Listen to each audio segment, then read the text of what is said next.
Assalamualaikum semua. Apa agaknya berita hangat yang menduduki senarai top 5 viral M-Star minggu ini ya? Kita mulakan dengan cerita yang menduduki tangga kelima, iaitu kisah penuh hibah seorang anak yang kehilangan ibunya.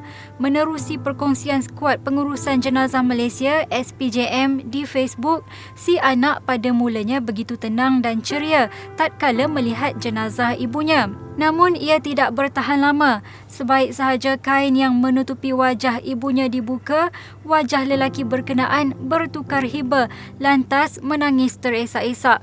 Rupa-rupanya si anak sebenarnya sedaya upaya cuba menyembunyikan perasaan, namun akhirnya tewas. Dek terlalu sedih kerana kehilangan insan tersayang.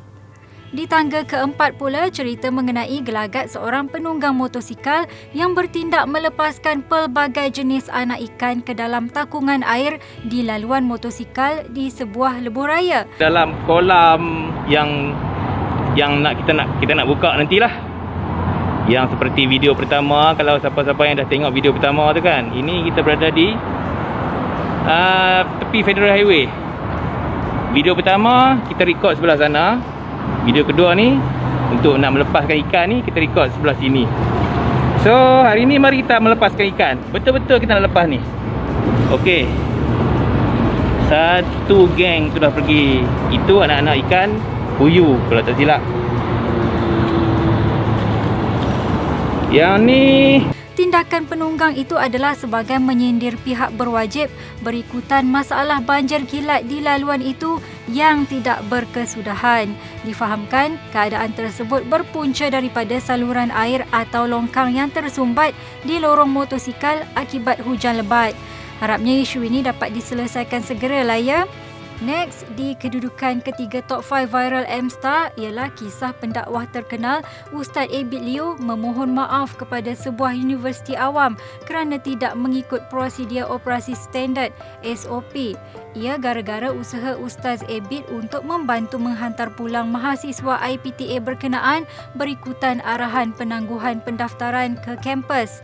Beliau mengaturkan perjalanan pulang para pelajar ke kampung masing-masing dengan menyewa berpuluh-puluh bas. Namun tindakannya menimbulkan sedikit perselisihan. Syukur, isu berkenaan sudah diselesaikan dengan baik antara kedua-dua pihak. Kisah seorang jurusolek yang mendapat kecaman ramai gara-gara make up baby doll berada di tangga kedua top 5 viral M-Star.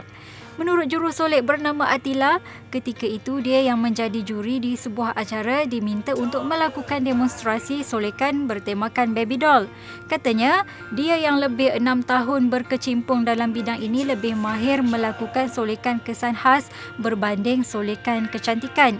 Bagaimanapun jurusolek ini berkata, dia tidak berkecil hati dengan komen-komen netizen. Dan berita viral yang mengungguli top 5 viral M-Star minggu ini ialah cerita lucu mengenai seorang pemuda dengan bekas gurunya. Alkisahnya, pemuda bernama Muhammad Zahid Helmi Ismail menghantar mesej kepada gurunya untuk bertanya kabar. Namun balasan yang diterima sangat tidak disangka. Menurut Zahid, gurunya itu menyangka dia kini bekerja sebagai pengawal keselamatan gara-gara terlihat gambar profil pada aplikasi Telegramnya yang memakai baju putih bertali leher hitam. Namun sebenarnya, ia adalah pakaian seragam di Universiti Kuala Lumpur, Malaysian Institute of Marine Engineering Technology di Lumut, Perak. Alahai cikgu, silap teka rupanya. Okeylah, setakat itu sahaja paparan untuk minggu ini. Kita jumpa lagi minggu depan. Jangan lupa layari www.mstar.com.my untuk lebih banyak cerita viral dan hiburan sensasi. Assalamualaikum dan bye.